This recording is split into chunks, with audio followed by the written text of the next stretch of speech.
Okay, thanks everybody, let's go ahead and get started. Ceremonially, I often thank people who come out on a cold night, and thank you very much for coming out tonight. It's very nice of you to come out tonight for this, which is the beginning of our public lecture series for the semester. For those of you who don't know, this lecture series, the public lecture series, is for members of both the university and town communities, and can be read about in local newspapers, including Town Topics, US1, and of course our website, lectures.princeton.edu.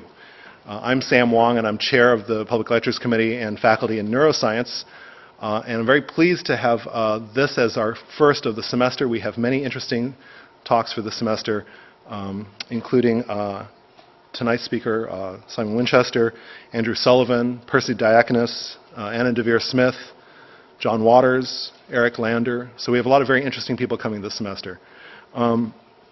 Now, my official job is to tell you about the sponsor of this. The sponsor of this series tonight is Mr. Spencer Trask of the class of 1866.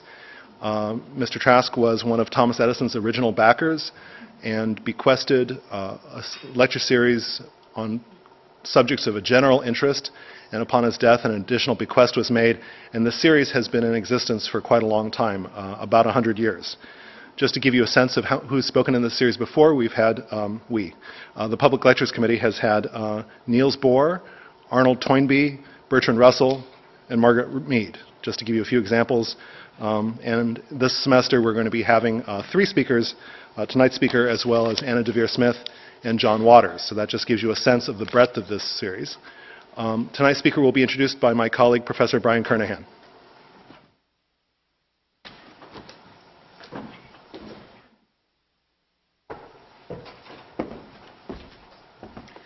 Thanks, Sam, and let me also express my appreciation for people who come out braving the icy sidewalks and things like that.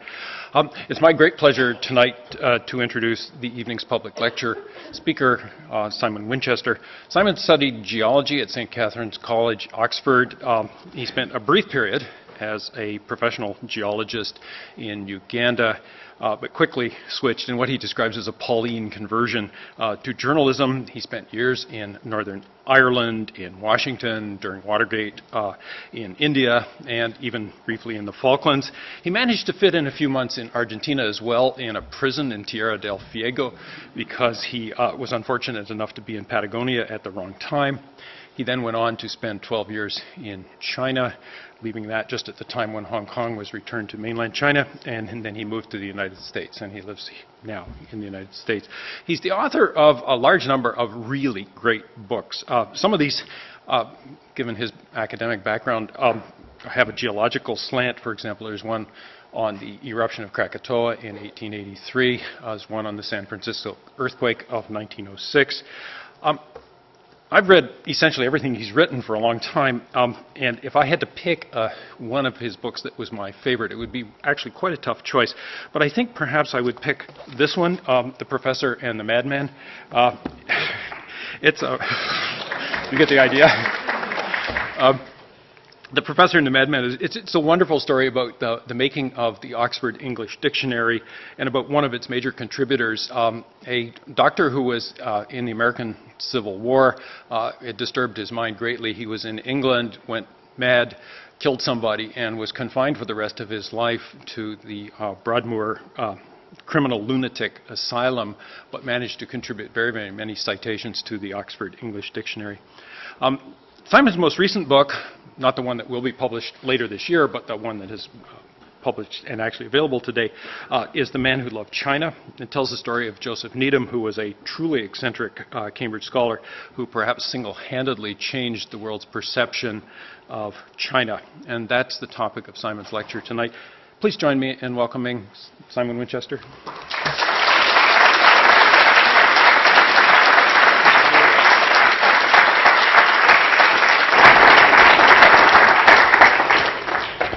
Well, thank you very much indeed. And I suppose what I should do first of all is to rather demonstrably say thank you so much everybody for coming out in the snow.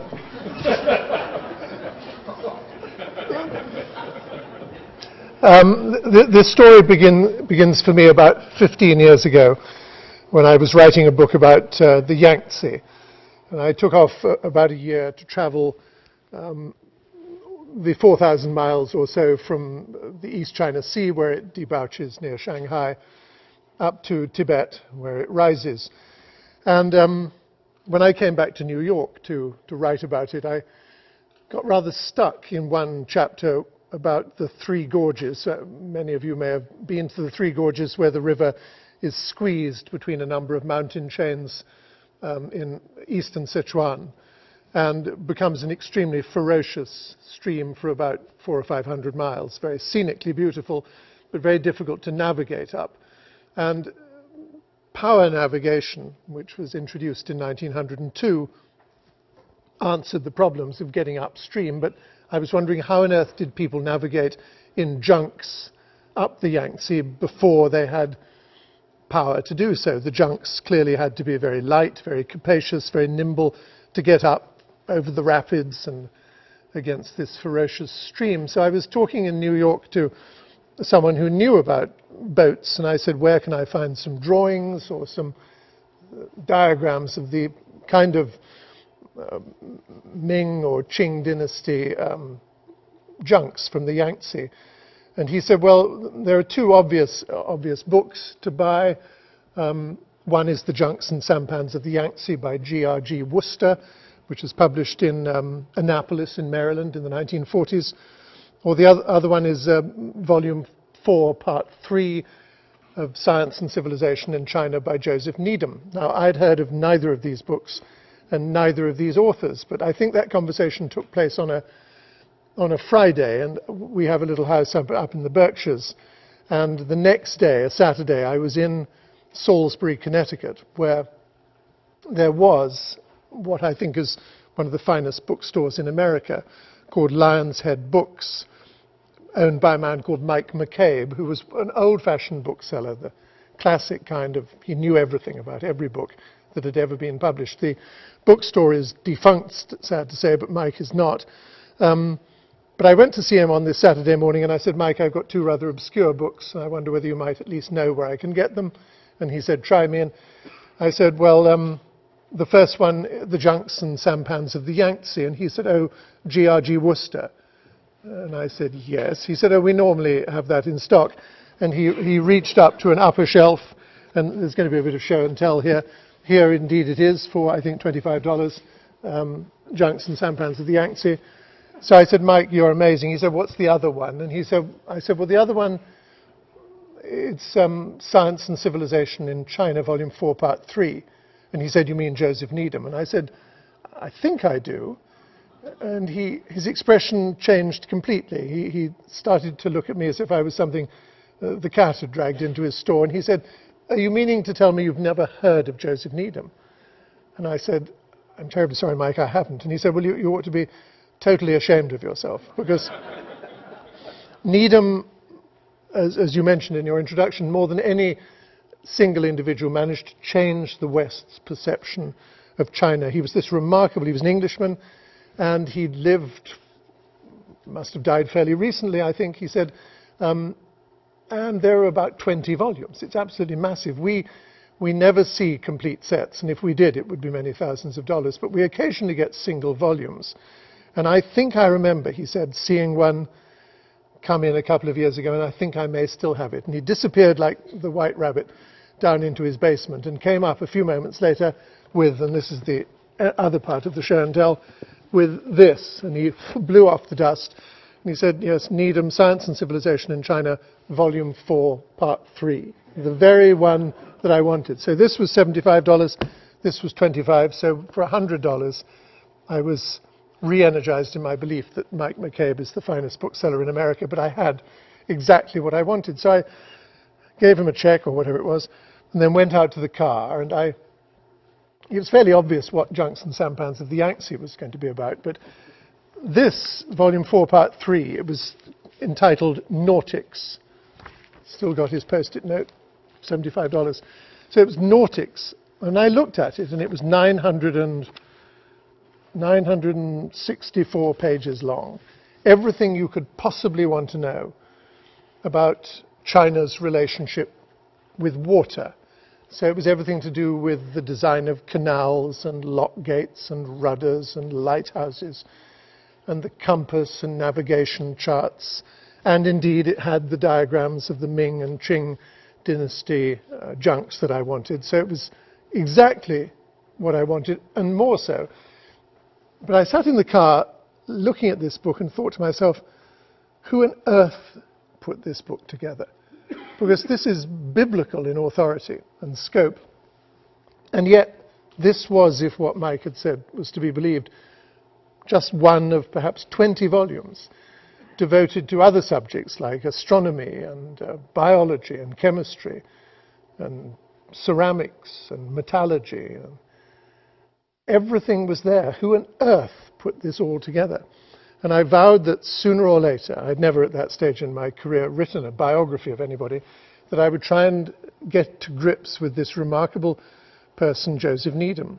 Well, the years went by and I wrote other books, but about 3 years ago, when I was realizing that 2008 would be the year of the Beijing or Peking Olympics, I thought that would be an appropriate time to have a stab at writing about this extraordinary person, because it would enable me to tell something about the story of China as well. So I had learned that the keeper of the Needham flame was an institute in Cambridge called the Needham Research Institute. And I wrote to them and I said, look, I'm not a sinologist. I don't speak Chinese. I've been to China a great deal. But I'm fascinated by your man Needham, and you've got all his papers, and you can open the door into his life. Might you allow me to do it? Well, as it happened, Chris Cullen, who is the director, had read The Professor and the Madman and thought that popularizing a somewhat remote academic figure like James Murray, who was the editor of the OED,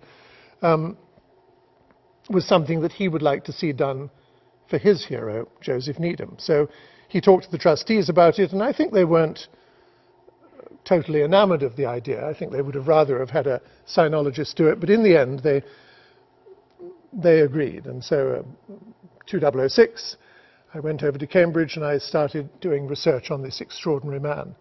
And he was every bit as extraordinary as the books he wrote. He was born in London in 1900, although how he was conceived was a matter of some astonishment, because his parents cordially loathed one another. His father had been married before. He was also called Joseph Needham. He was a doctor, or an anesthesiologist. We call them anaesthetists in Britain.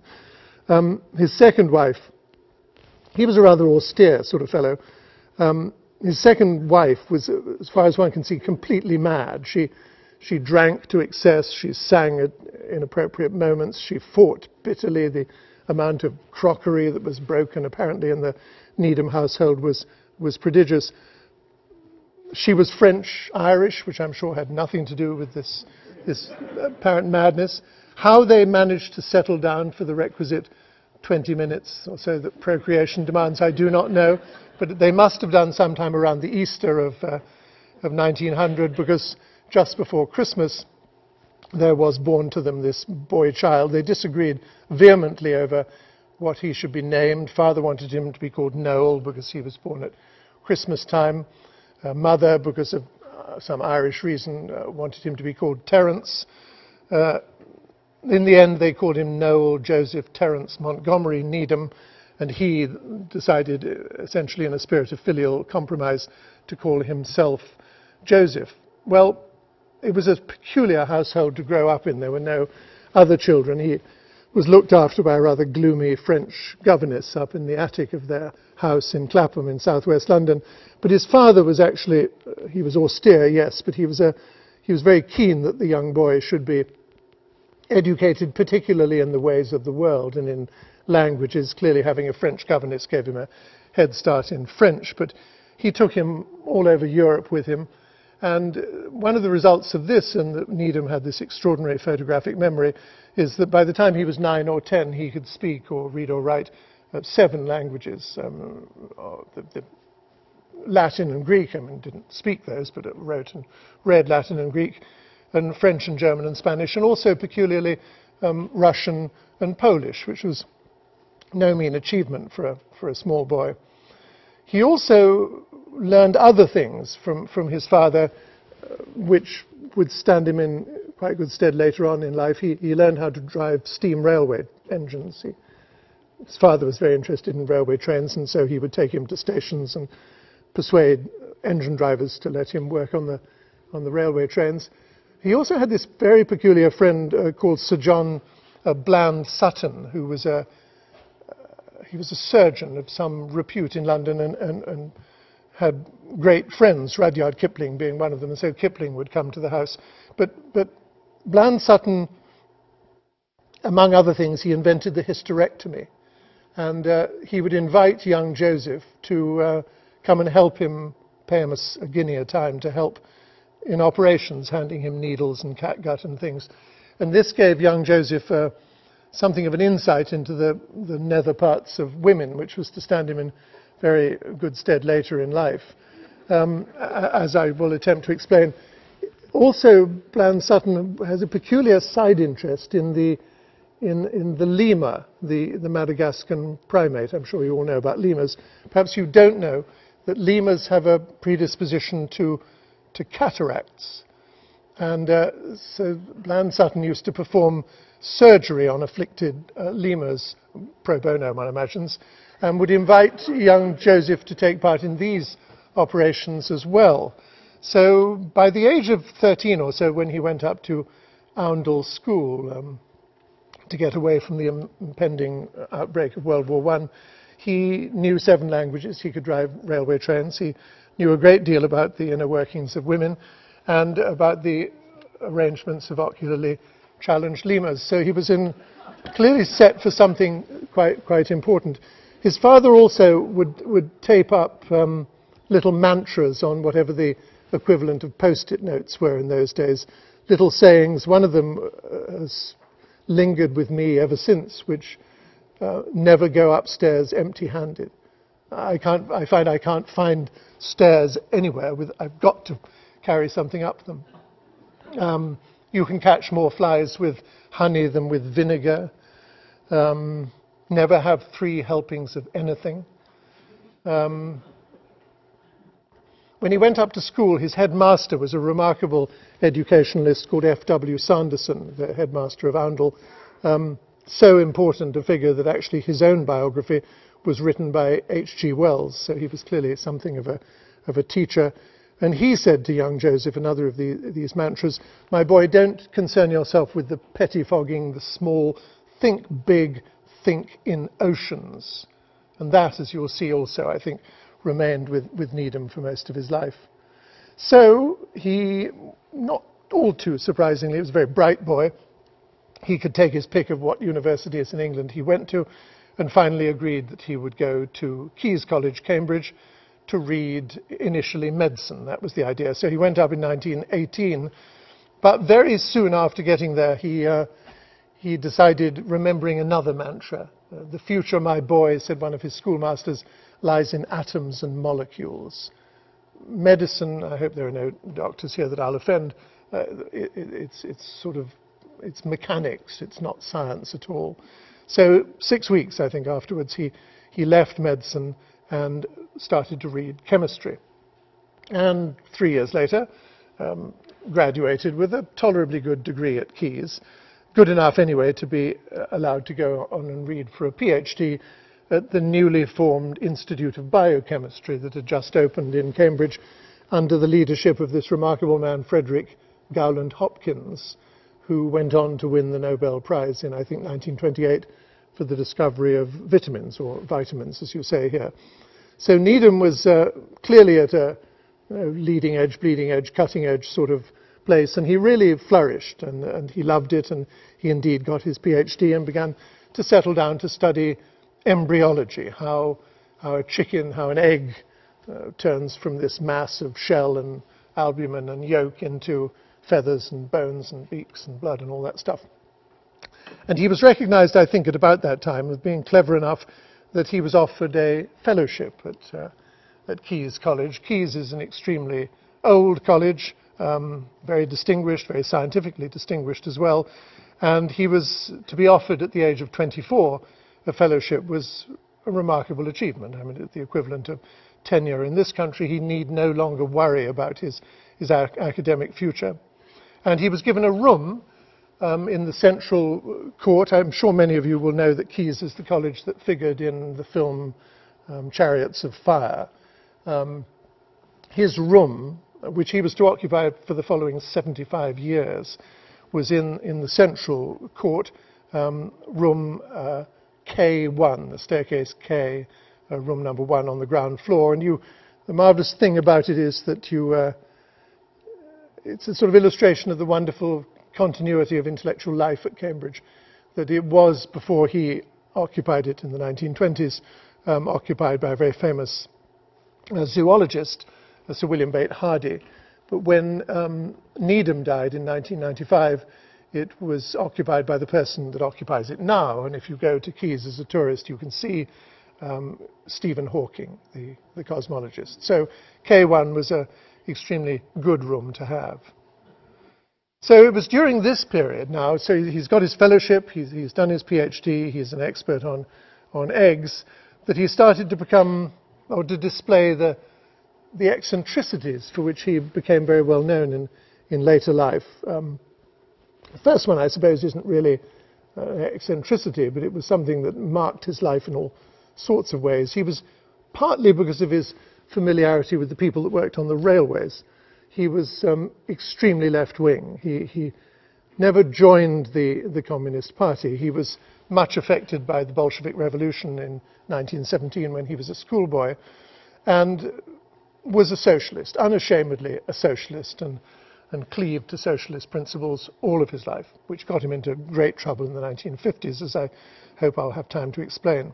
But at the same time, and this is one of the extraordinary things about Needham, who was very much a builder of bridges between his mother and father, between East and West, between China and the outside world. He also was fascinated by what one might call the very antithesis of communism. He was an ardent Christian. And so he had to find a church near Cambridge that had left-wing views, or would accommodate a person with views as left-wing as his. And he eventually did find a church in a village about 12 miles away called Thaxted, where there was a very colourful left-wing priest called Conrad Noel. Noel, he was a bit odd too. I mean, he would preach all his sermons with a parrot on his shoulder, and he would do sort of mischievous things like raise the flag of Sinn Féin over the steeple of his church as a sort of emblem of solidarity with Irish Home Rule. And this would cause right-wing swells from Cambridge to come down to try and climb up the steeple to pull it down, this wretched flag, and replace it with the flag of St. George. And this would cause problems in the village, and the police had to be called, and there was rioting, and Needham thought this was enormous fun. So another, perhaps, venture into a slightly more eccentric thing, Needham became in the 1920s very much a proponent of what in those polite times was known as gymnosophy. I don't know if many of you know what gymnosophy is, but it was the word in those days for nudism. He loved taking his clothes off at every opportunity.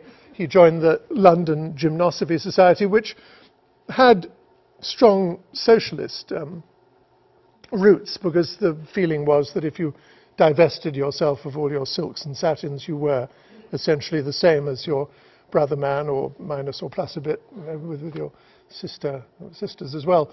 So he joined the Cambridge version of the Gymnosophy Society, which for Americans it's a slightly odd name. It was called the Moonella Group, so he was a Moonie, as it were. So he did that, taking his clothes off all the time, but also he became very much a follower of Morris dancing. I don't know if somehow the image begins to grow. I mean, he was a very tall man. Morris dancing is a very peculiar sort of pagan ritual dancing. Ugly, you put hay or straw and bells around your wrists and ankles. You don't do it naked, as far as I know, and you dance to a sort of a tuneless dirge played on a pipe. It's most unattractive. But he also became a skilled player of the accordion. And someone said, well, thank God, being a nudist, he didn't play the cymbals. But I said, but the accordion would do exactly the same. I said, only rather more slowly and more decorously. He was also, this of course isn't an eccentricity, but he was a very keen chain smoker all his life. He smoked, but you remember he lived till he was 95. So, but he always ascribed his long life and being a smoker to the fact that he never smoked until noon of any one day. And there's a clock in the main court. Once again, if you've seen Chariots of Fire, it's the clock that they had to race around the court before it finished striking 12. Well, for him, when he was sitting in K1, he wouldn't smoke until it had finished striking 12, and then he would light up and smoke like industrial Manchester for the rest of the day. And then the last feature of him, a personal feature, was that he was an inveterate and unapologetic womanizer. He loved women, and women loved him. And I've interviewed several women now in their 80s and 90s who remember vividly and very warmly being wooed and seduced by Joseph Needham in Cambridge. And not one of them looks back on it with anything but delight. He was a charming, very good looking. He looked a bit like Harry Potter on speed, you know, floppy hair, circular little glasses, utterly charming, full of marvelous conversation. And the Institute of Biochemistry, Garland Hopkins Institute, was filled with, someone wrote, with clever Jews and talkative young women. Well, he loved the Jews, but he really loved the women. And he worked his way serially through all of them, as far as one can see, until finally settling on a lady called Dorothy Moyle, who was from a Quaker family in Devon. And he was doing his research on the egg. Dorothy was doing research on the mechanics of muscles, what happens biochemically when you flex your biceps and triceps. And he made some remark about, you know, I do the eggs, you do the ham, we're natural for one another. She fell for this line, poor girl. And they courted, as was said in those days, and eventually married. And they married in the chapel of Caius College on Friday, September the 13th, 1925, typical Needham flouting convention. And flouting convention even more, at their reception, he made this speech which somewhat surprised everyone, not least Dorothy, when he said, "My dear, I don't expect us to be bound by the rather tedious bourgeois conventions of marriage. This is going to be a thoroughly modern marriage, and if either of us sees possible partners that we would like outside the boundaries, then please, Dorothy, feel free, and I hope you won't mind, feel free to do the same thing." Well, somewhat flabbergasted, Dorothy said nothing at the wedding, and from her diaries, it's pretty evident she never once strayed from the path of marital rectitude. But the same cannot be said for Joseph, who appears to have hit the ground running the moment they came back from their honeymoon in France. Well, so the late 20s and early 30s sort of unrolled from that point on in a fairly conventional way for the two of them. They were both sort of rather unexceptional, very left-wing, Christian, nudist, accordion playing, chain smoking, Morris dancing people. And he did write Thinking in Oceans, as F.W. Sanderson had said. He did write a 3-volume history of chemical embryology, which is an absolutely titanic piece of work, available. You can get it on ABE books. It's a remarkable piece of writing. But everything changed. There are 2 major epiphanies in his life, and everything changed for him with the first of these in 1937, in August 1937, when essentially out of the blue, there arrived in Cambridge to study under Dorothy's supervision for a PhD, a young, diminutive, extremely clever and rather pretty Chinese woman from Nanjing called Lu Guizhen. And that changed everything. Guizhen had heard of Joseph Needham and Dorothy Needham, because she was prominent in left-wing circles in Nanjing, the city in eastern China where she grew up. And Joseph and Dorothy were very big in supporting the anti-fascist side in the Spanish Civil War, which was much written about in China in those days. And so Gui Zhen, searching for a place to do a PhD, realizing the Institute of Biochemistry was obviously a very interesting place in Cambridge, and the fact that Dorothy and Joseph were acceptably left-wing, she decided to go there. She applied and was accepted. So she got on a boat in the summer of 1937 from Shanghai to London, then took the train up to Cambridge, met Dorothy, and then Dorothy said, well, I think you ought to walk along the hall to meet my husband. And she imagined that Joseph would be this rather wizened, bearded, sort of boffin type. But not at all. The door was opened by this ebullient, loud, cheerful Harry Potter on amphetamine type figure. And he saw her and was instantly enraptured by her. And she, apparently, by him. And they began a long affair. Now, Joseph kept the most meticulous diaries, and he had a beautiful hand, so they're all eminently readable. And you can read the progress of this affair, which is decorous in the late 1937, but it was not consummated until February 1938. And I'm going to linger slightly on the day of the consummation, not for prurient reasons, but just because it is the turning point in the story, really. It was the 17th of February 1938, and on this day, first of all, whenever Joseph made a reference to his wife Dorothy in his diaries, he always, for some extraordinary reason, wrote about her in Greek. So it took me ages, because I don't read Greek, to find out he had written in the first line of this day, Dorothy to Babbacombe. Babbacombe is the village in Devon that she came from. So I'm sure it's the first and only time in its history that the word Babbacombe has been written in Greek, but there it was. So what he had obviously done was he had persuaded her to go down to Devon, 250 miles away, to visit her parents, leaving the coast clear. So here he is alone in Cambridge with the love of his life, Liu Guizhen.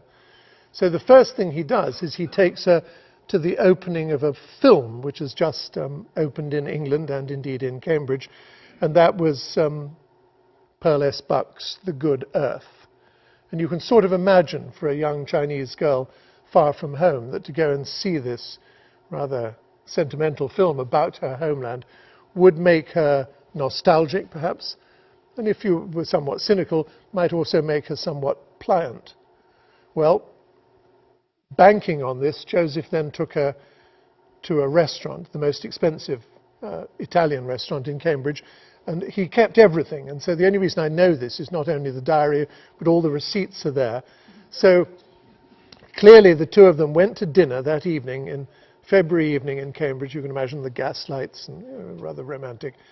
And wine was taken in fairly considerable quantities, according to the bill.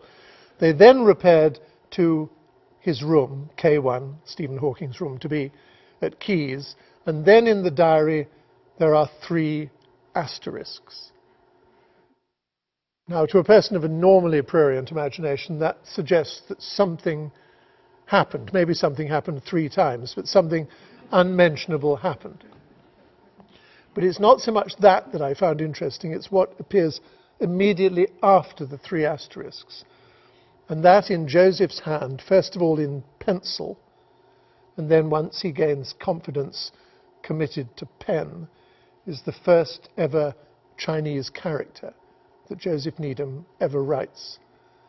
Now, I'm going to ask, there may be people in this room who have read my book. Please do not answer if you have. But those of you that don't, I'd love to ask you what you think that first character might be. If I can repeat the scenario, he's taken to a movie, Italian restaurant, 3 asterisk event has taken place, then he writes something in Chinese. Would anyone like to hazard a guess at what it might be? Victory. I've never heard that before. Most people say love, I as in wo hai ni, but no, it was not victory. Anybody else? All right, well, I'll let you out of your misery. It wasn't clouds and rain, which is the Chinese way of writing about sex in China colloquially. It was something much more prosaic. It was the character for cigarette. And once you know that, it all fits into place, because he smoked Player's Navy Cut. And you can just imagine, especially if those of you who have seen now Voyager will recognize the moment the 3* event is over. He reaches to his bedside table, takes a pack of Navy Cut, takes 2 cigarettes, lights them both, passes one to Gui Zhen, inhales, exhales, and then holds this cylinder of tobacco and rolls it between finger and thumb and turns to Gui Zhen and says, "My dear, how do I write this in Chinese?" And she shows him. And he said at that moment, it was like a door opened into an utterly alien universe. I stepped through it into the glittering, crystalline world of Chinese ideographic writing, and I was never to be the same person again. And he wasn't. Everything at that point changed. He was like a child, Gui Zhen said. He had such enthusiasm, such energy to learn this language. He learned it from her, reading and writing. And the professor of Chinese at Cambridge at the time was a man called Gustav Halun, who I believe was from Czechoslovakia, it might have been Hungary. And the two of them persuaded a very eager Joseph to learn Chinese, such that and he had a brilliant photographic memory.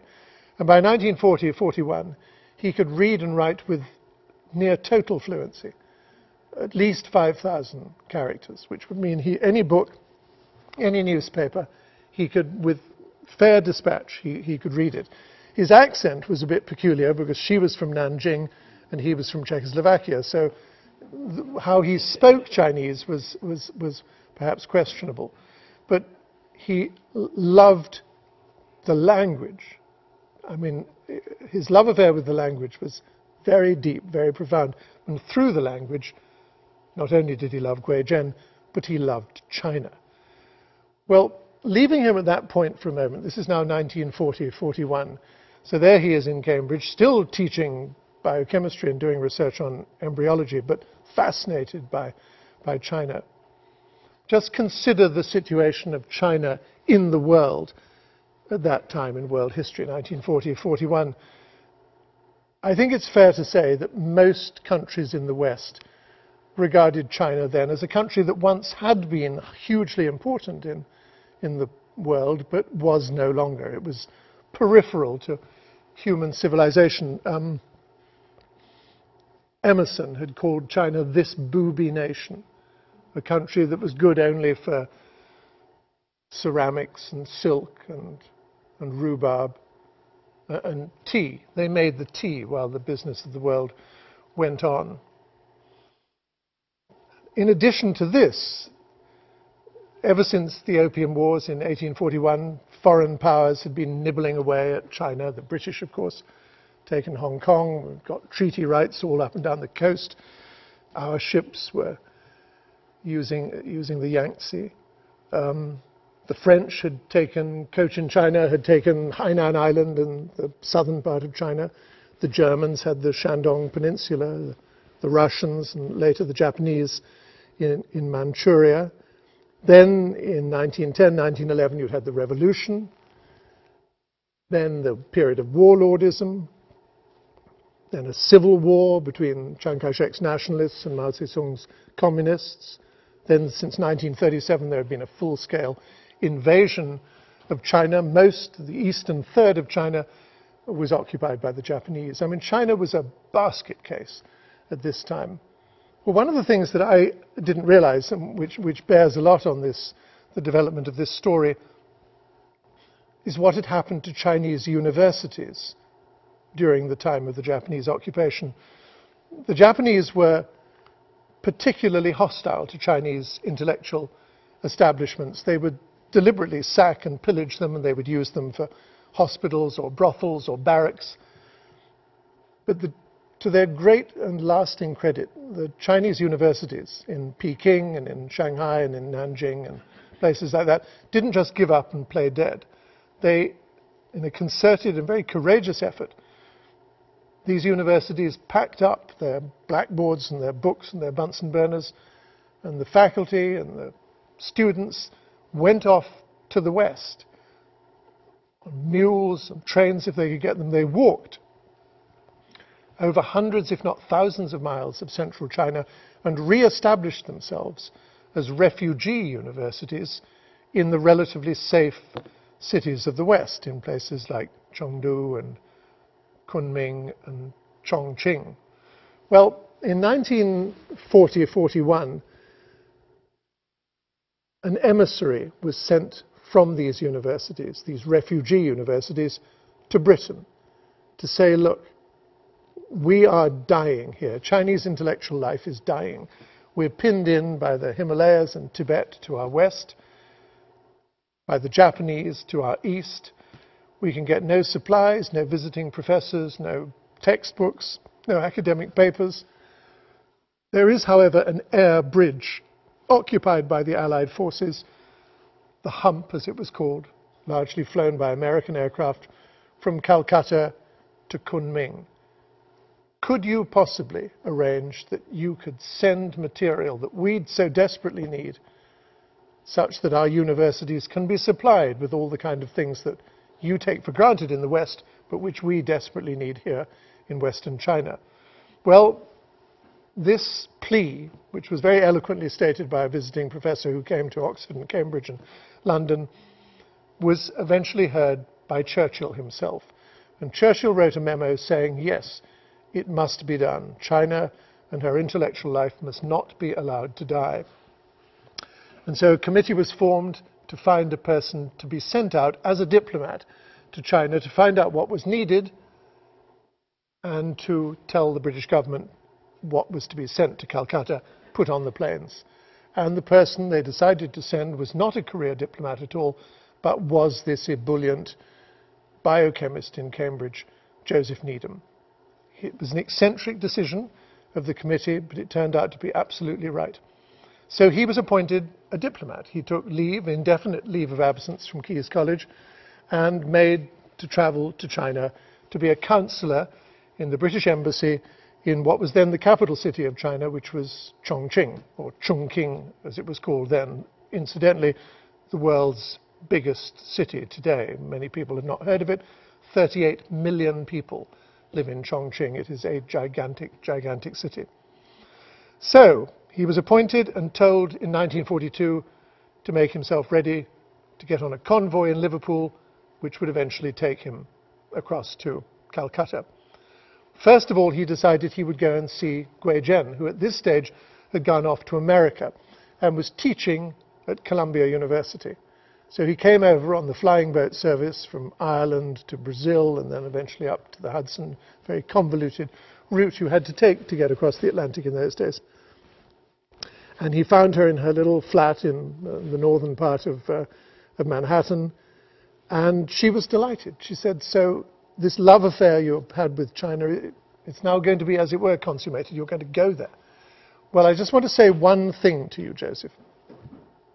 You Westerners have this arrogant belief that you are intellectually superior, that you created civilization, and that we're merely peripheral to it. I've heard all this before. I know it's not true. I know that rather than being on the periphery of civilization, we in China actually invented most of civilization. So what I want you to do, you're to promise me as my lover, is when you travel around China, do so with an open mind. Just divest yourself of this Western cultural construct that you are the best. We are at least equal to you. Keep, please, I implore you, an open mind. And he promised he would. So he went back to England, got on a convoy which went through around the coast of South Africa, eventually turned up in Calcutta, and he waited for orders, and eventually, in March 1943, he was put on a plane where the second epiphany of his life took place. 17th of March, 1943, he flew. He was given an army uniform. He was given a gun. I mean, he never held a gun in his life, but he was told he was going into a war zone. Put on a plane from Dum Dum Airport in Calcutta, refueling stop in Assam, landed in Kunming. Stayed with the British consul, a man called Ogden, and he wrote in his diary of going for a walk that afternoon, and it was a crisp, early spring day. Just sky was just eggshell blue. The distant mountains of Tibet were covered with snow still. The houses had everything about China was as he expected. Everyone was dressed as he expected. The architecture was as he expected. So he went to a park, and he wrote about how he was sitting there smoking a cigarette, of course, watching an old man in a little Mongol cap, as he wrote, top grafting a plum tree. And he sat watching this man and realized as he was doing so that this man was grafting the tree in a way that was very different from the way that he remembered his father grafting apple trees in their back garden in their house in Southwest 11 in London. So he thought, I wonder if Chinese fruit grafting techniques are different from ours. Maybe I can ask this fellow. The first conversation he ever had with any Chinese person other than Guijin, he went up to him and started talking to him, and lo and behold, this man could understand him. And he could understand the man's replies. And so they had a conversation of half an hour about grafting techniques. And then he became really excited about this and went back to the Department of Botany at the University of Kunming, or at the university from Shanghai that was a refugee university in Kunming, and started doing some research on documents that he could read perfectly well because of his knowledge of written Chinese.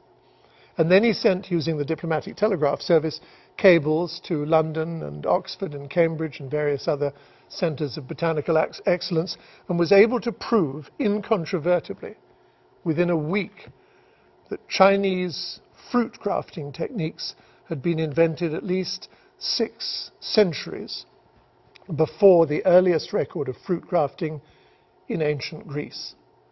And he thought, my God, he said, Guijin is right.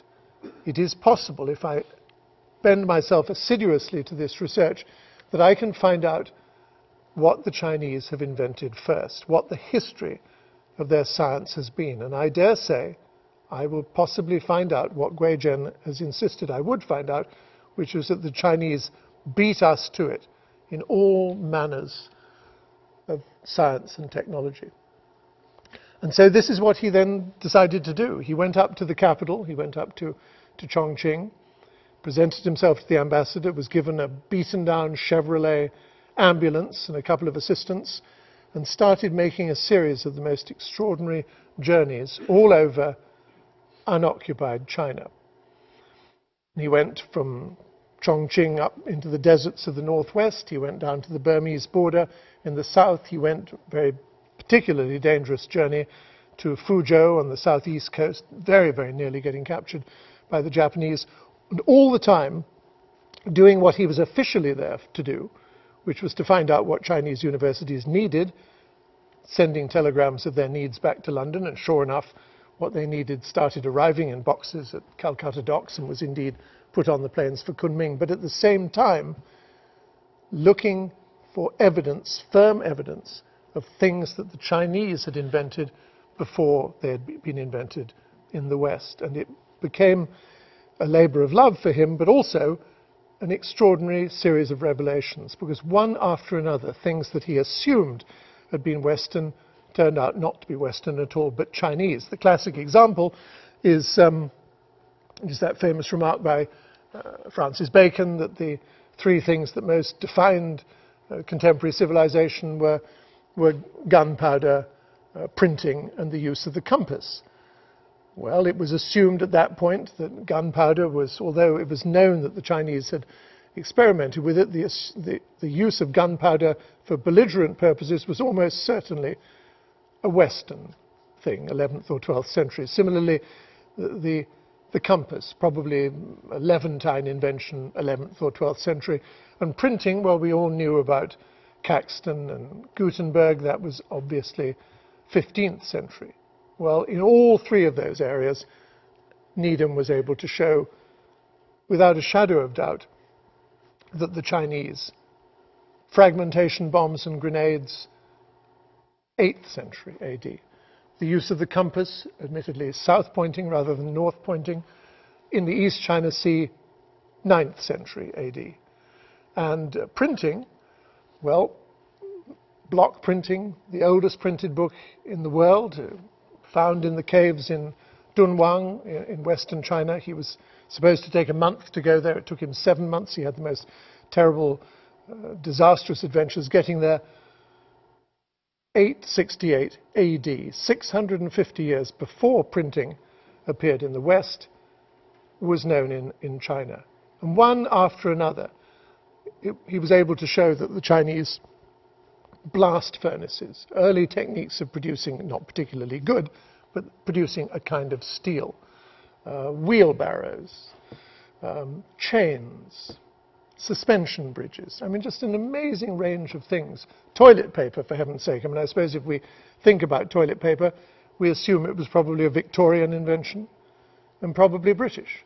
Not at all. It turns out he was able to show records of sheets of soft, perfumed paper for this particular purpose, produced rather oddly in sheets 2 feet by 3, but also smaller, 6 inches by 4 for the somewhat more delicately shaped posteriors of the Beijing aristocracy, were on sale in 1340. So he began this list, which is included in an appendix in my book, but it's copied from volume 7, part 2 of his book, was 3 or 4, nearly just over 300 items long. They were producing inventions at the rate of 15 serious civilization-enhancing inventions a century, back in the 5th and 6th centuries AD. But, and this began to trouble Needham as he continued his researches, if they were so clever, so early, and if they had created so much so early on in human civilization, what happened? Why did they stop? Why in the 16th century did everything suddenly seem to shudder to a halt? And why did the whole energy of technological innovation shift from China to the West? What happened? China seemed to have, he could prove, there was a Chinese Archimedes, there was a Chinese Euclid, but there was never to be a Chinese Copernicus or a Chinese Galileo or a Chinese Einstein. Why was this? This question, which troubled him exactly the same time as he was amassing this great list, has since become known as the Needham question. Well, the war wore on, and by 1945, Peking had been liberated, so he was able to go and continue his researches in northeastern China. But then he was ordered to return home. The mission was done. He was to go back to Cambridge, but in fact he went first of all to Paris for 2 years because Julian Huxley asked him to help found UNESCO with him. And interestingly enough, Huxley had initially planned this body to be called UNESCO, the United Nations Educational and Cultural Organization, but Joseph Needham argued passionately in support of his belief that science belonged to humankind as a whole, so persuaded Huxley that science should be included as well. So, if for no other reason, Needham will always be remembered as the man who put the S in UNESCO. He eventually got back to Cambridge in 1948, back to his rooms, which had remained waiting for him, K1, and wrote to Cambridge University Press, saying, I've got an idea for a book, which I want to call Science and Civilization in China. It's about the origins of science and technology there, and I think I can do it in 1 volume, and it should take me about 2 years. Well, rather like James Murray in the OED, he grotesquely underestimated the amount of work involved. 6 months later, he was writing to Cambridge and saying, well, perhaps not 1 volume, perhaps 3. and then a year later, well, perhaps not 3, maybe 5, then 7, but perhaps volume 4 can be divided into 3 parts, or maybe 5 parts. Anyway, the first volume came out in 1954. By that time, and I don't think I'm going to have enough time to tell you the story, but he had got into terrible, terrible hot water politically. He was very worried that it wouldn't be well reviewed, but in fact it was astonishingly well reviewed, and it gave him the energy that was necessary to go on with this project.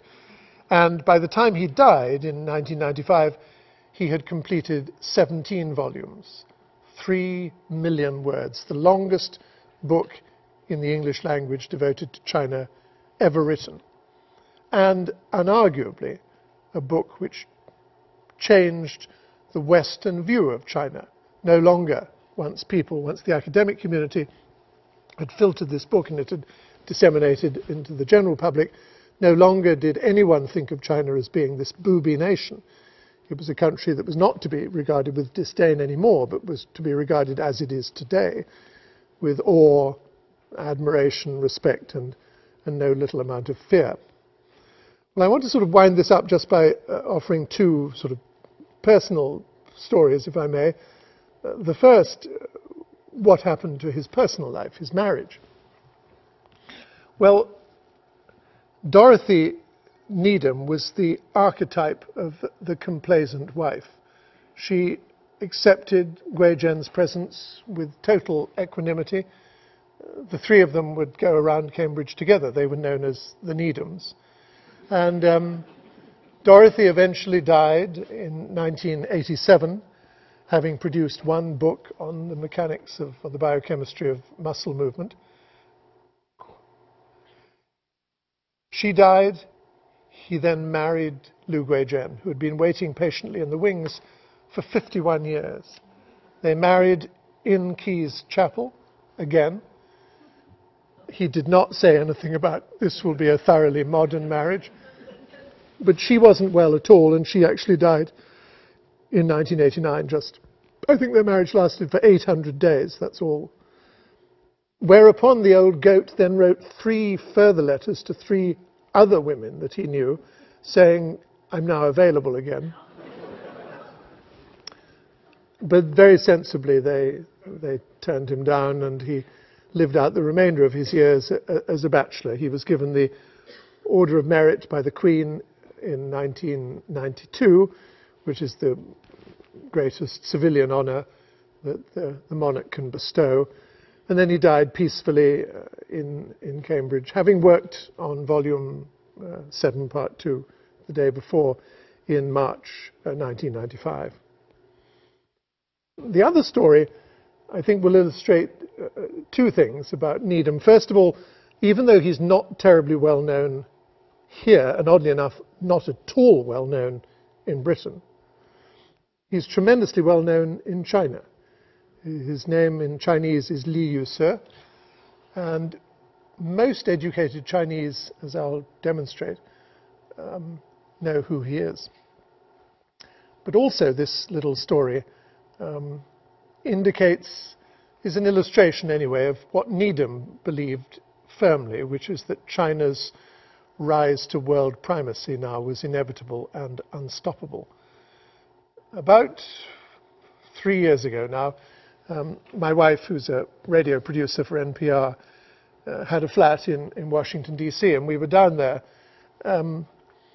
winter's night, and she had a program the following morning, so we decided neither to eat out or to cook ourselves, but we would send out for food, and the obvious thing to send out for is Chinese food, and she particularly liked a restaurant on Connecticut Avenue called Mr. Chen's Organic Chinese Restaurant, which seems something of a contradiction in terms, but nonetheless that's what it was called.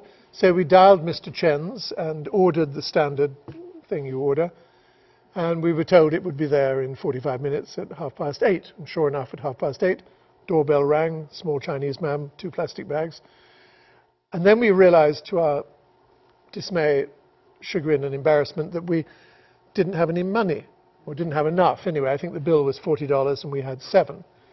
But he was very relaxed, and he said, don't worry, there's an ATM down in the street. I'll leave the food here. So he left the food, and I got my ATM card and went down the corridor with him to the lift and pressed the button, and it wouldn't come for some peculiar mechanical reason. So I had to talk to him. And I said, "Oh, where are you from?" And he said, "Shanghai," and I knew Shanghai reasonably well, so we talked a bit about Shanghai. And then I kept on pressing the button, and it wouldn't come, and it wouldn't come. And then I'm sort of scuffing the carpet and looking at my shoes and whistling tunelessly. And then I suddenly remembered what I was writing about. So I said, "Oh, you might be interested. I'm writing a book about Joseph Needham." And he looked completely uninterested in this revelation. But mercifully, I remembered his Chinese name, and I said, "Li Yusur." And he came alive. He said, "You're writing a book about Li Yusur?"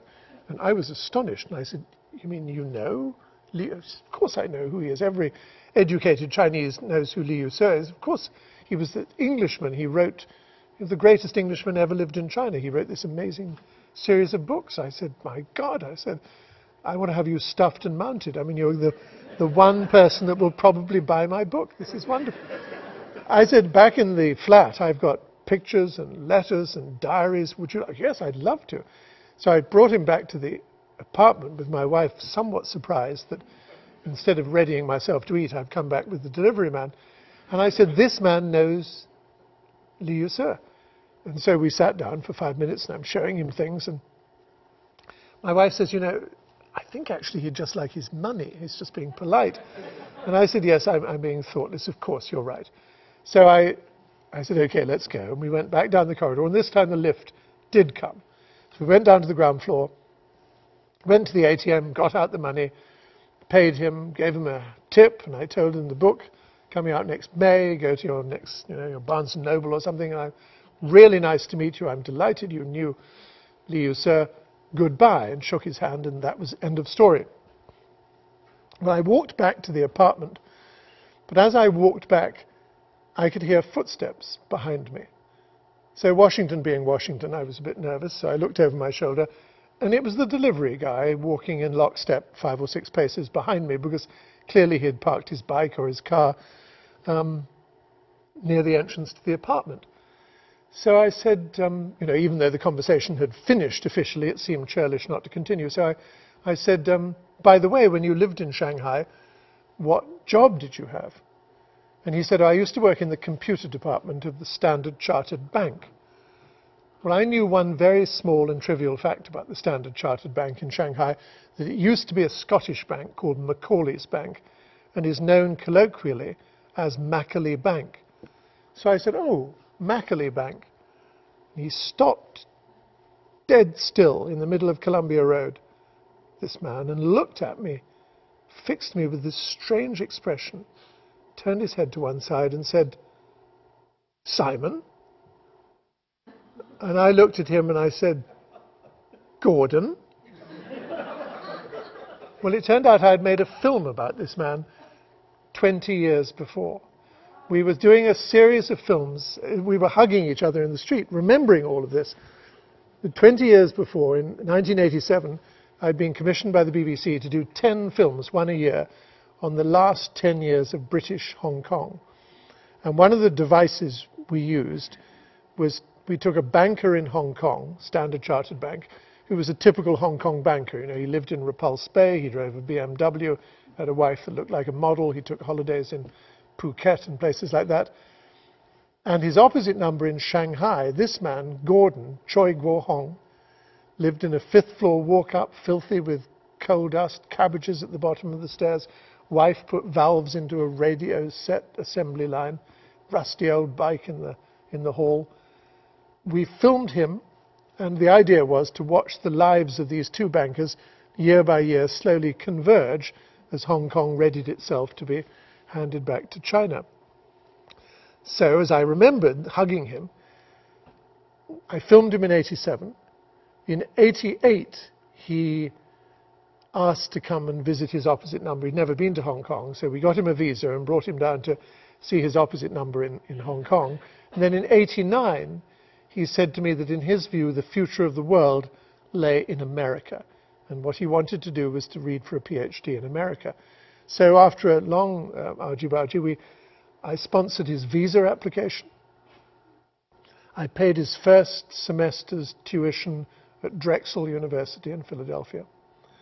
And I put him on a plane, Northwest Airlines at Hongqiao Airport, from Shanghai, he paid for the ticket, to Minneapolis with a connection to Philadelphia, and I never saw him again until 20 years later.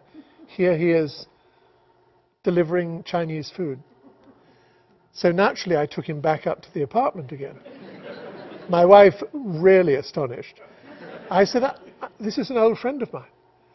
But he was very sensitive. He said, look, and he rang his wife and he was in tears. And he said, I imagine you've got a lot of questions to ask, but I tell you what, we'll take you out to dinner on Saturday. And so that's what happened. The following Saturday, he picked us up, took us to this restaurant in Chinatown in Washington, and told us what had happened, which was that he had indeed got his PhD. He had taken advantage of a Canadian government system which gave almost instant citizenship to Chinese PhD students, moved to Toronto, brought his wife over from Shanghai, got a job with General Motors of Canada, and became Canadian citizens. Then in 1999, he got a job at the Raytheon Corporation in Rockville, Maryland, working on a protocol for a very secret communications program, because he was a very good computer person. September the 11th, 2001, all non-American citizens were summarily dismissed. But because he had Oracle and Microsoft qualifications, he was allowed to stay on in America as a consultant. And so during that period, his worldview changed. No longer did he think that America was necessarily the #1 country to be. He thought now he was simply an anonymous Chinese in Washington. But if he could earn enough money to go back to Shanghai, his hometown, with an American PhD degree, with the English language and with money in his pocket, he would have status and standing in the community and could help propel China to the future that he thought it deserved. So his routine from that moment on became unvarying. He would work all day as a consultant. Then at 5 o'clock, he would pick his wife up from where she worked. They would have dinner together in Rockville.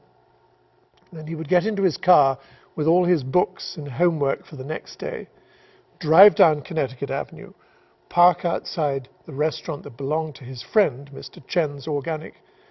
And if every half hour Mr. Chen would come out with 2 plastic bags and say, please deliver those to 1851 Columbia Road Northwest, apartment 502, well, it was another $10 in tips, maybe if he was lucky, which would enable him to add to the kitty that would help him to get back to the country that Joseph Needham had predicted and which he firmly thought was the country that would soon be #1 in the world, and that was his country, China.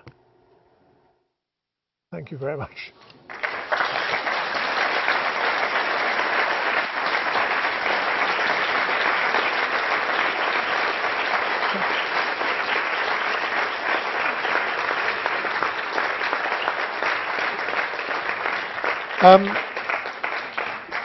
Thank you very much indeed for that, and I'm more than happy if I can answer any questions. I'd be delighted to try. There are people who, with microphones, I think. Sir. Thanks, Simon, for coming. It's great to have you here. Thank you. Just a quick question.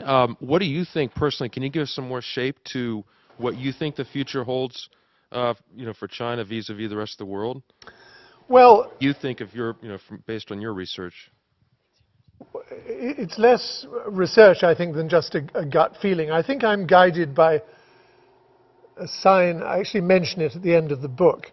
Outside the Chinese Space Center, which is at a place called Xintan in western China, not too far from Dunhuang, you can't go without crawling over lots of bureaucratic hurdles but you can see the amazing city that's been built in the middle of nowhere to support the workers. Then the road that leads to the launch complex, there's an enormous poster extolling, this astronaut and that rocket. But at the bottom, in English, is written these sentences or words: without haste, without fear, we shall conquer the world. And I think they have no thought that they mean militarily, but they simply mean that the Chinese ethic is going to work its way into the fabric of the world. And I think that's no bad thing, at least as a counter to the McDonaldization of the world, or the Sarah Palinization of the world. I don't mind Confucius, and I don't mind some of the things that China can give us. So her influence is, there's just no doubt about it in my mind at all. That it's the country, not just the economic giant. I think Chinese influence is going to become huge. You mentioned that Needham wondered what had become of China's early greatness, and I missed what he decided that was. Well, I think if I can, what I'm thinking or asking is let's say the Needham question: why did everything evaporate? There have been so many PhD theses written around the world to try and answer the Needham question, and they're very convoluted and complex arguments, mainly not so much examining China's failure, so-called, but the success of the West, of how the energy of Renaissance Europe produced technological change in a way that the relative stability of 16th century China did not. But quite honestly, my own feeling, and I wish I were able to ask this of Needham himself, is that ever since Deng Xiaoping made that speech to get rich is glorious and made it clear that China was going to be unleashed from the old Stalinist restrictions of early Maoism and Soviet life,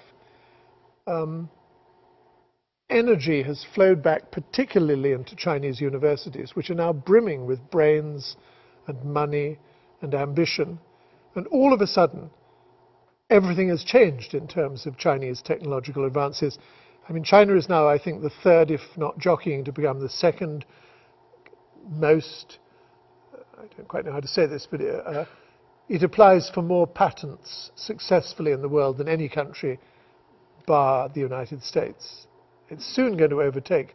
More inventions are going to be made in China than anywhere else in the world. And it seems to me that, yes, for all sorts of reasons, China fell off a cliff in 1600 or so. But she crawled back up 1984. And in the great sweep of Chinese history, that's only 400 years. In the 5,000 years of recorded, accepted history, that's less than 10%. A little blip on the radar screen. So I think it was merely a pause. And I think, therefore, the Needham question, while of some academic interest, and I mean no disrespect to members of the academy here, it's sort of moot, because China is back inventing as happily and as energetically as she did 10 centuries ago. Sir? Well, a comment and a question. The comment is, you said Needham's book changed the West perception of China.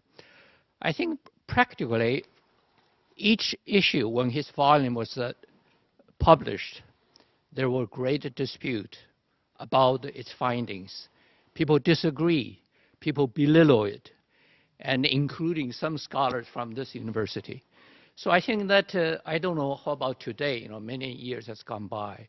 So I think that is, at least to me, it's not a closed book, it's an answered question.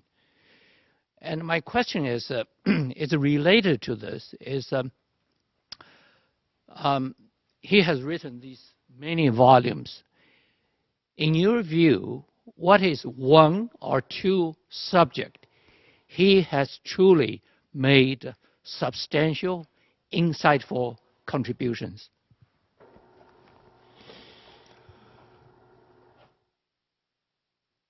I really don't know where to begin. I mean, first of all, to say, of course there's been carping, of course there's been criticism. I mean, one expects that, but with the almost single exception of the debate over the origin of water clocks, very little progress, very little has been done to dent the overall reception of these books. I think you'll agree. I don't think any one of them. His devotion of 3 volumes to the spagyrical arts, alchemy, was ridiculous. I mean, Needham went crazy in the 1960s.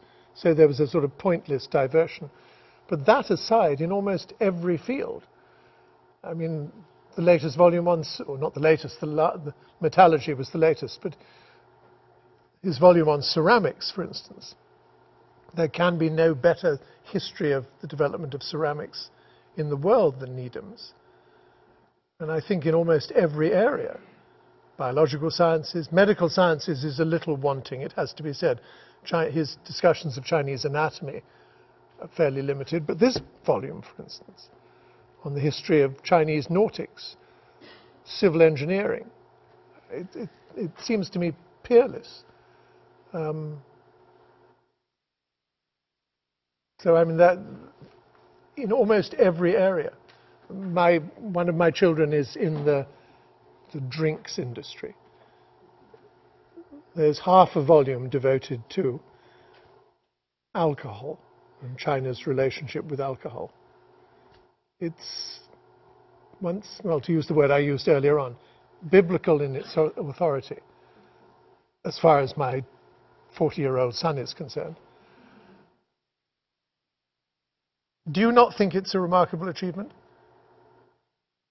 If you're asking me, I think that his most remarkable achievement, including those, but not the most.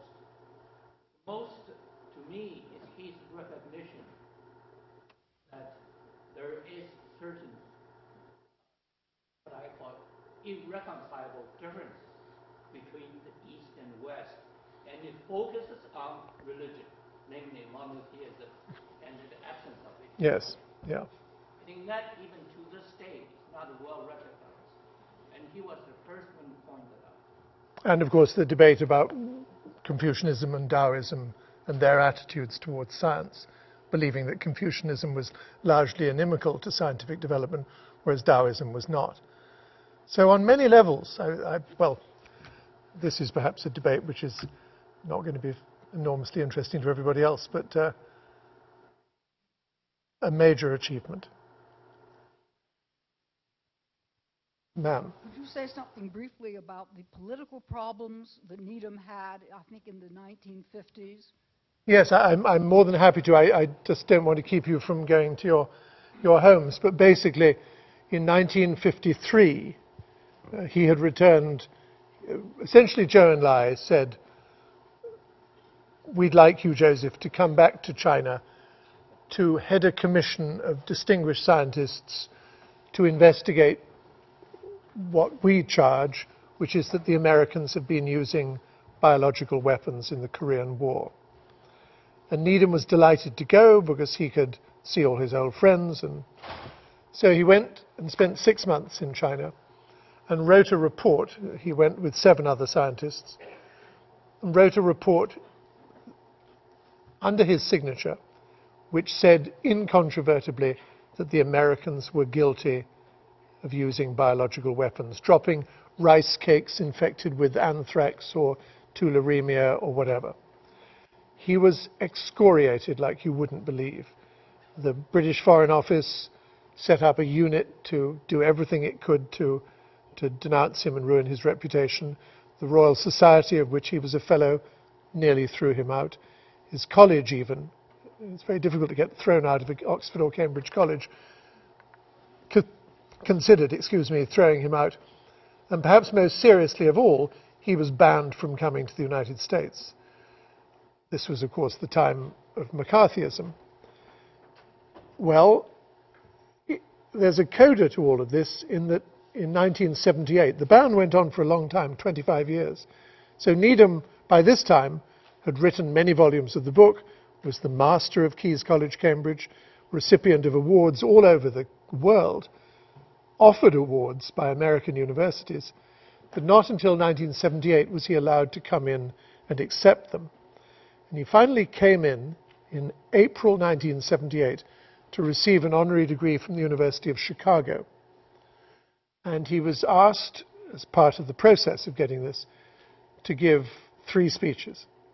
And the second of the speeches was on early Chinese weaponry that employed gunpowder. And in the audience was a young mathematician called Ted Kaczynski. And just 6 weeks after the lecture, using, as he has now admitted, the designs that Needham drew on his blackboard there, Kaczynski created the first bomb that he sent to a professor, which was intercepted by a security guard who lost his arm in the explosion, and he began his career as the Unabomber. So some argue, of course, it might have been better if the ban had remained in place and the Unabomber would have expended his energies somewhere else. But yes, it was a major, major setback to his career. Although he had just written the report, and the campaign of vilification and the American ban had just been put in place when Volume 1 came out. So he was gratified that the reception of that volume was good despite his problems. But he had problems, and they lasted for a long time. And of course the debate continues about whether the Americans did such a thing. But most people now seem to think that they did not, and that Needham was the unfortunate victim, not of a cunning Chinese plot, but of a very devious and complicated plot organized by the KGB in Moscow, which I write about in the book at some length, but it is rather complex, too complex to go into here.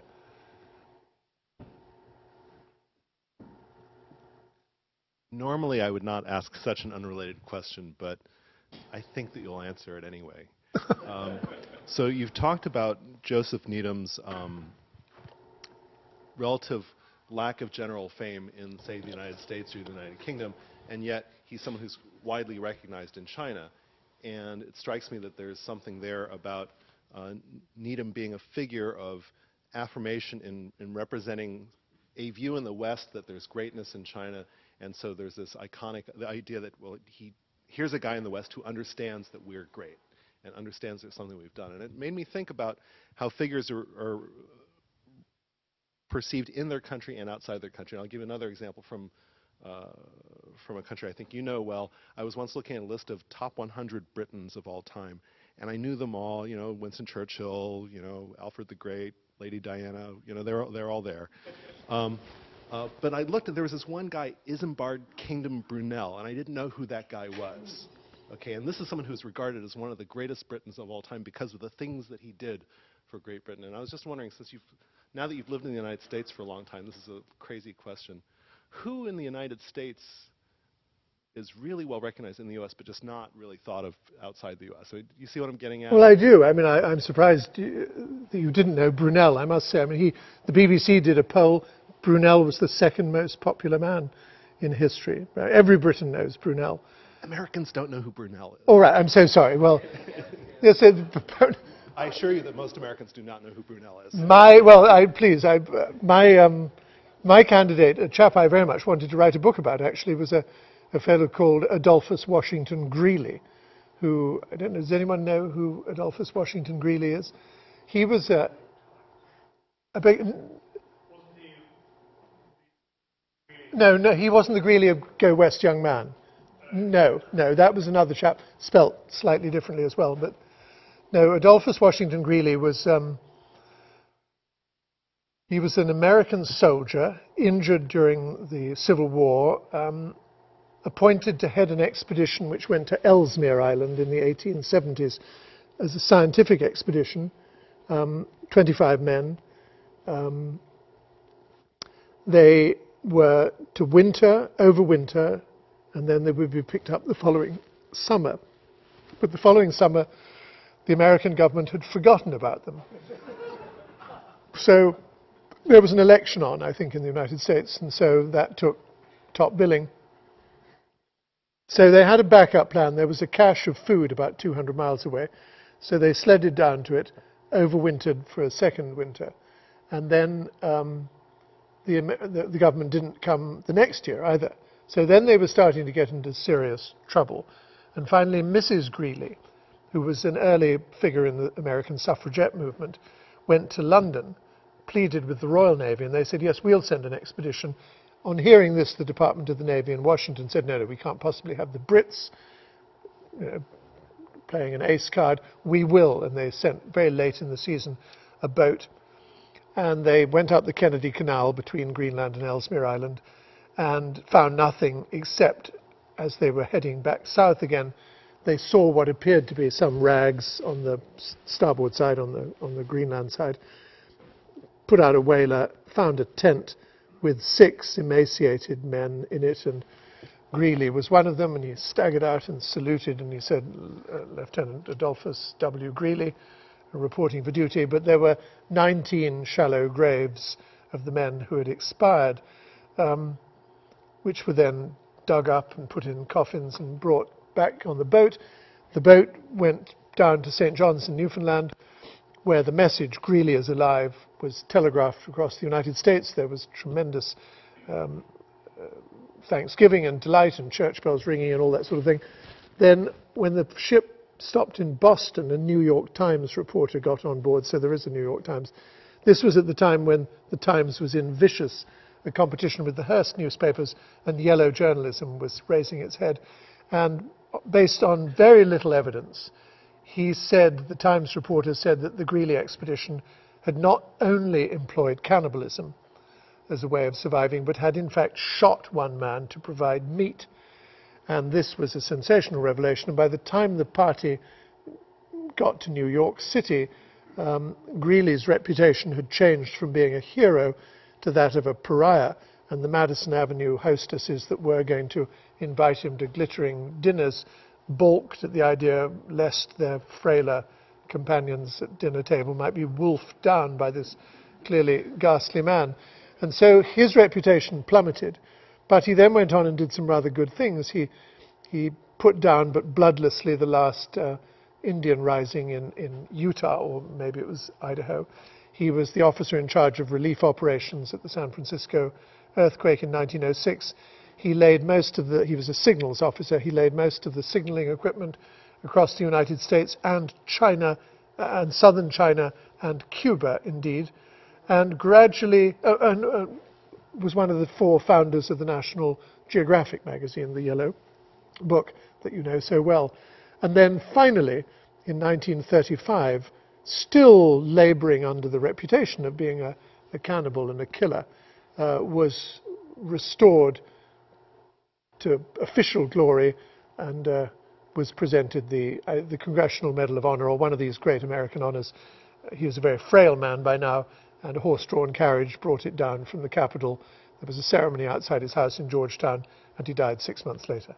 So I think that, I love the idea of reviving forgotten figures from history. In your case, Isambard Kingdom Brunel, who we know about, and apparently so does this audience, or some of them anyway, and people like Greeley, who I think is a truly great man, but completely forgotten. Thank you. Thank you. Excuse me. One more question?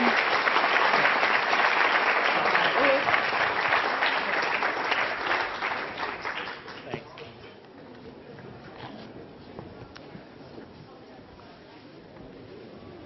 Normally I would have done something more ceremonious, but to add to your pile Well, of thank you very much.